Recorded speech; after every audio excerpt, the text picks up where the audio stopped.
How's it going, everybody? Welcome to another Jurassic World Evolution 3 video. So today's finally the day. They have officially revealed a brand new expansion pack for Jurassic World Evolution 3. That is, of course, in the form of Jurassic World Rebirth. Dare I say, one of the most anticipated expansion packs. And there's a lot of things to discuss here. This is a pretty huge thing to be added to the game. Now, of course, this is a paid DLC. Essentially, it will cost $25 when it's available on June 16th.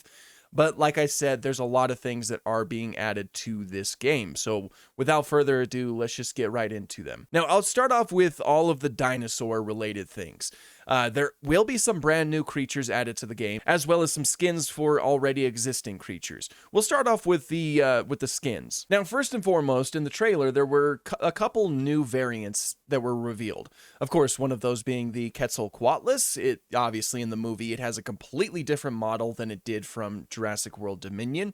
So it makes sense that we'd be getting a brand new model for that. This will obviously just be like a variant for the Quetzalcoatlus. Another one is the Spinosaurus. Of course, again, it has a completely different model from the JP3 one. Those are going to be some really cool additions, and I can't wait to see them in game, even though I'm not like the biggest fan of the Quetzalcoatlus, for example. The Spinosaurus is one that I'm certainly anticipating because Spinosaurus is cool, but I'm also just really excited to see it with its basilisk-like tail, which is what it had in the movie, and that's what the animal had in real life. So it's going to be really cool to finally see that. In the trailer, it was also revealed that we'll likely be getting all of the different variants of the Rebirth Spinosaurus that we saw in the movie, because this one right here has the vertical stripes on its tail, and this one has the horizontal. If you don't know, the ones that were in the movie had like a slightly different pattern and overall design from each other. So at the very least, we'll be seeing different skins that reflect that in the game, which I'm pretty excited about.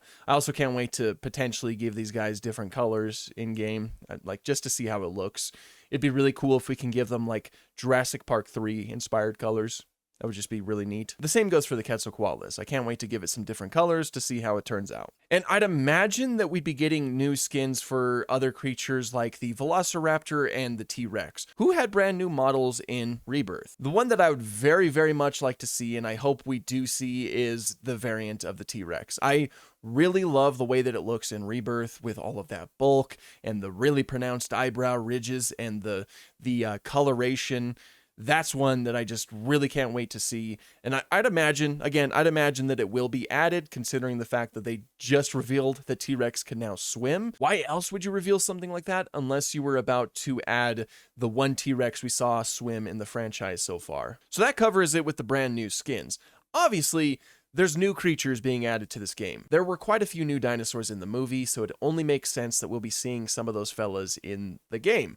First up, the Aquilops, the little ceratopsian that was represented through Dolores in the movie. Everybody's favorite little cute ceratopsian. And they look properly cute in the game. We will be getting a family unit of these fellas, and it looks like there is some sexual dimorphism present, with the male having an overall larger frill and more pronounced striping with more vibrant colors too. I especially love the stripes around the tail. I think that looks really nice. The female variant just looks like Dolores, which makes sense because she was a female in the movie, and the juvenile, it just has reduced proportions. It looks really strange standing up like that, though, I'm not gonna lie. Another new dinosaur is the Titanosaurus, which I am pretty excited about. I quite like the model that they used for Titanosaurus in the movie. Obviously, there's some things I don't like the really long whip-like tail and the strange-looking spines that it has, which, I mean, that's not too bad, all things considered. It is soft tissue, and that doesn't really preserve, so I guess you could call it possible for a dinosaur like that. But regardless, the model always looked really fantastic, I think. And in the game, it also looks really good. It looks very screen accurate, which I'm sure is something you can expect. It has like a very bulky neck, a huge bulky body, and a proportionally small head. And true to the movie, it does have that very long whip-like tail. I like how accurate that is to the movie, though, and the fact that it's like just all, flopping around all over the place. That's going to be really fun to see in game. We also get a family unit for those guys with some sexual dimorphism present as well, mainly in the coloration between the male and the female, and I believe the size of their fins that they have.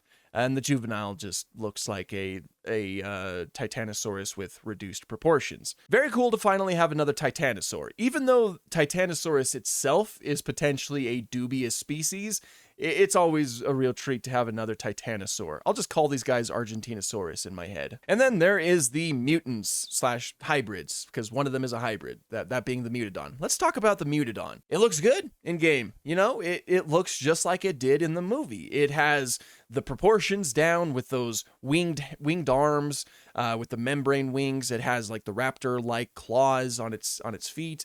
And it has like the mixture between a beak and some teeth for its head. Again, I think it looks pretty good. I especially love that they included this sort of neck flap that it had in the movie, because that was one of my favorite things about the design from the movie. So I'm glad that it makes an appearance here. And then last, but certainly not least, there is the Distortus Rex, the big bad of Jurassic World Rebirth, and here's what it looks like. Oh yeah, looks exactly like it did in the movie. So, you know, it's an accurate reconstruction based off of the one that we saw in the movie, which is fantastic. But like the texturing is something that's really standing out to me right here. It looks so crisp. I don't know what it is, in like a good way. Like, I don't know. Like that, it feels like you could reach out and touch that skin and you would feel how bumpy it is. I don't know what it is. It just, they did a really good job at reconstructing it like that. It's just so wild to me that we are officially getting the Distortus Rex. And I know that it was inevitable that we were going to at some point. It was only a matter of time.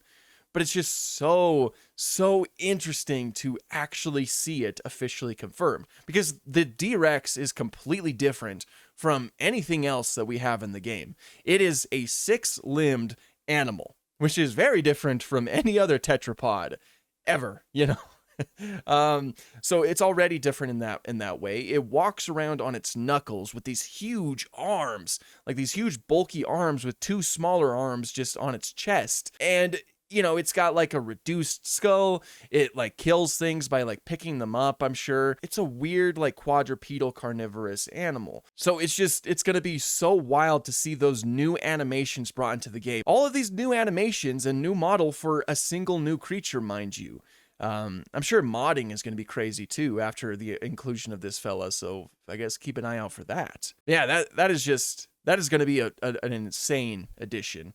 Now, aside from the creatures, there will be some new things included, like the top secret campaign that will be taking place before the Isle St. Hubert's downfall in 2010. I don't really play the campaign or any of the story modes in Jurassic World Evolution, so this is not something I will be taking a look at, or maybe I will, who knows, but I'm sure that it's something that many of you are anticipating, so here it is. And there will be some new expanding features like geothermal power, open air aviaries, new experimental traits, new vehicle skins, and, as I mentioned, Jurassic World Rebirth dinosaur skins. Let's talk about the open air aviaries real quick. That's a cool feature. I would have never expected the inclusion of something like that, but I am all here for it. I love that idea.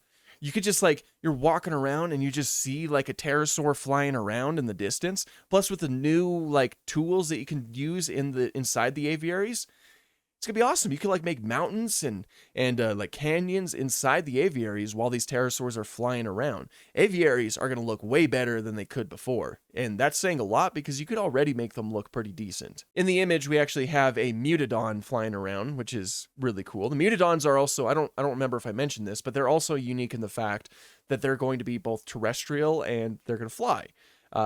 That's awesome. At least I assume they're gonna be like that. I don't know why they wouldn't be. Assuming that they are able to go from flying to terrestrial locomotion, I hope that's something that's applied to, at the very least, some pterosaurs, like the Asdarchids.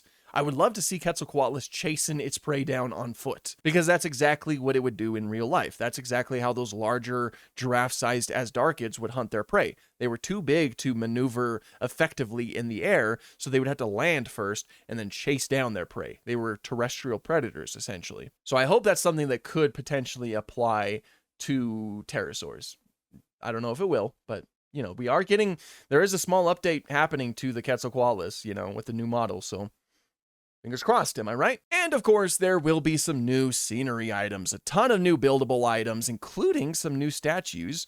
I noticed the Mutodon, Titanosaurus, Distortus Rex, and the Aquilops statues. So that's very cool. And of course, with some new blueprints. I'm mostly excited for these sort of like ancient structures right here. I think there's a lot of really cool building potential with things like that. So yeah, that's pretty much the bulk of it. There's a lot of really cool things being added to the game. Like I said, this pack will be $25 US when it eventually does release, but I am certainly really excited. And it seems to be releasing on the same day that we're getting that free update, which makes sense. I think they've always done stuff like that. A lot of really crazy content is being added that day. I am pretty excited for it. But that's pretty much all I have for this one. Thank you guys so much for watching, and have an awesome day.